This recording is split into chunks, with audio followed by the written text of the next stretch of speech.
Στην πολιτική τώρα επικαιρότητα, το Σάββατο θα βρίσκεται στις Σέρρες ο πρόεδρος του ΠΑΣΟΚ, ο κύριος Νίκος Ανδρουλάκης. Το πρόγραμμα θα ολοκληρωθεί τις επόμενες ώρες, ωστόσο γνωρίζουμε και την ομιλία η οποία θα γίνει σε γνωστό ξενοδοχείο της πόλης των Σερών. Είναι μαζί μας τηλεφωνικά ο γραμματέας Νομαρχιακής Επιτροπής του ΠΑΣΟΚ Σερών, ο κύριος Γιώργος Τρέντσιος. Κύριε Τρέντσιο, καλησπέρα. Καλησπέρα κύριε Κότα, σε εσάς και στους τηλεθεατές σας. Ξεκινήσατε νωρίς εσείς τις προεκλογικές εκστρατείες, γιατί ανακοινώθηκε η επίσκεψη του κυρίου Ανδρουλάκη πριν την ανακοίνωση του Πρωθυπουργού για τις εθνικές εκλογές 21 του Μάη. Πρώτος ουσιαστικά σταθμός του κυρίου Ανδρουλάκη για την προεκλογική εκστρατεία είναι οι Σέρρες. Έτσι ακριβώς, όπως ήρθαν τα πράγματα, η πρώτη προεκλογική επίσημη ομιλία του Προέδρου του ΠΑΣΟΚ Νίκο Ανδρουλάκη θα είναι στις Σέρρες, οπότε ξεκινάμε από εδώ την πορεία προς τη μεγάλη αλλαγή που θέλουμε για τη χώρα. Και νομίζω ότι οι Σεραίοι πολίτες θα έχουν τη δυνατότητα να ακούσουν τον Πρόεδρο του ΠΑΣΟΚ σε μια ομιλία, σε μια συγκέντρωση βγαλμένη από τα παλιά νομίζω. Περιμένουμε πάρα πολύ κόσμο, γιατί η αλήθεια είναι ότι η ελληνική κοινωνία νομίζω πλέον καθημερινά, το καταλαβαίνουν όλοι, χρειάζεται μια αλλαγή για να τελειώσουμε με το δίθεν επιτελικό κράτος που ευαγγελίζεται η Νέα Δημοκρατία, τις πελατειακές σχέσεις και όλα αυτά που οδήγησαν εν τέλει στην αύξηση των κοινωνικών ανισοτήτων τα τελευταία χρόνια, αλλά και την υπονόμευση του κράτους δικαίου και των ανεξάρτητων αρχών. Οπότε θεωρώ ότι ο πρόεδρος του ΠΑΣΟΚ θα ξεδιπλώσει το πρόγραμμα το οποίο έχουμε, σε αντίθεση με αυτά που λέγανε όλο το προηγούμενο διάστημα ότι δεν είμαστε έτοιμοι. Ξέρετε ότι και πρώτοι βγάλαμε το πρόγραμμά μας σε διαβούλευση, αλλά και πρώτοι ανακοινώσαμε τα ψηφοδέλτιά μας. Οπότε αυτή είναι η απάντηση, και η απάντηση σε δημοσκοπήσεις που ενδεχομένως εμφανίζονται το τελευταίο διάστημα θα δοθεί το βράδυ των εκλογών, όπου πολλοί θα δυσαρεστηθούν, αλλά όπως ξέρετε, όπως όλα δείχνουν βέβαια, θα είναι το ΠΑΣΟΚ ο νικητής των εκλογών, γιατί θα είναι το μοναδικό κόμμα με αύξηση ποσοστών, ενώ τα δύο υπόλοιπα κόμματα που διεκδικούν την εξουσία θα έχουν μείωση στα ποσοστά τους.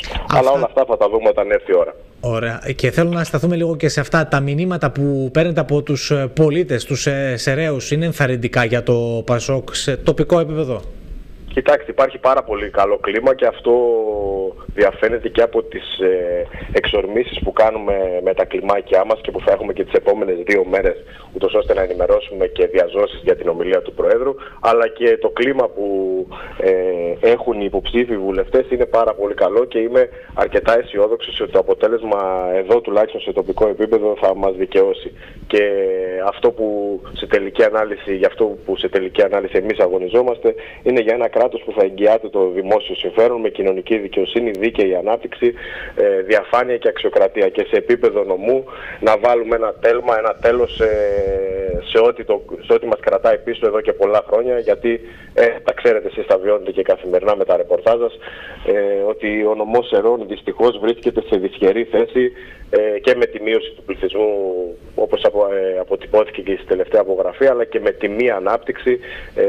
Βλέπουμε καθημερινά μαγαζιά να κλείνουν, επιχειρήσεις να κλείνουν και το βιωτικό επίπεδο εν τέλει των Σεραίων πολιτών να μειώνεται. Οπότε όλα αυτά πρέπει να τα συζητήσουμε και όταν έρθει η ώρα της κάλπης να ψηφίσουμε και την παράταξη αυτή που θεωρούμε ο καθένας ότι μπορεί να αλλάξει 5 πράγματα και να βοηθήσει τον τόπο, αλλά και τα πρόσωπα εκείνα τα οποία σηματοδοτούν αυτά που χρειάζεται ο νομός Σερών.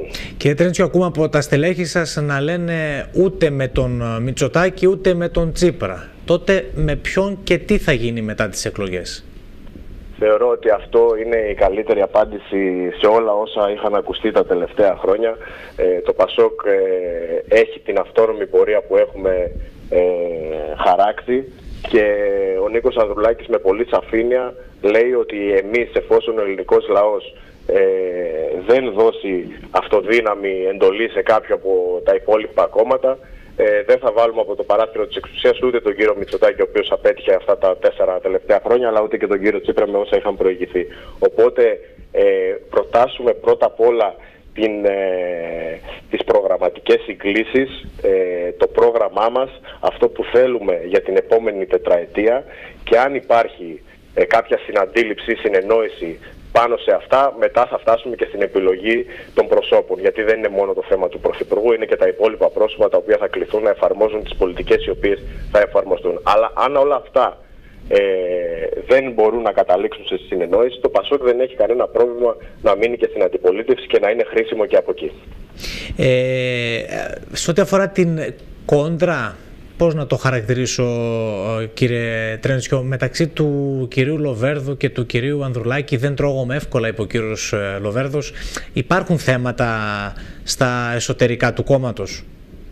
Νομίζω ότι δεν υπάρχουν θέματα. Εντάξει, καμιά φορά υπάρχουν διαφορετικές απόψεις σε κάποια θέματα, αλλά αν συγκρίνεται ειδικά με τις άλλες παρατάξεις, εμείς δεν έχουμε κανένα εσωκομματικό θέμα. Ο πρόεδρος Νίκος Ανδρουλάκης έχει εκλεγεί προσφάτως με πολύ μεγάλη πλειοψηφία, οπότε νομίζω ότι όλα αυτά που ίσως καλλιεργούνται τέχνος δεν έχουν επαφή με την πραγματικότητα, δεν υπάρχει εσωστρέφεια. Το ΠΑΣΟΚ είναι πιο ενωμένο από ποτέ και νομίζω και σε αυτό που αναφέρατε απάντησε και χθες το βράδυ στην συνέντευξή του ο πρόεδρος Νίκος Ανδρουλάκης σε τηλεοπτικό σταθμό. Μάλιστα.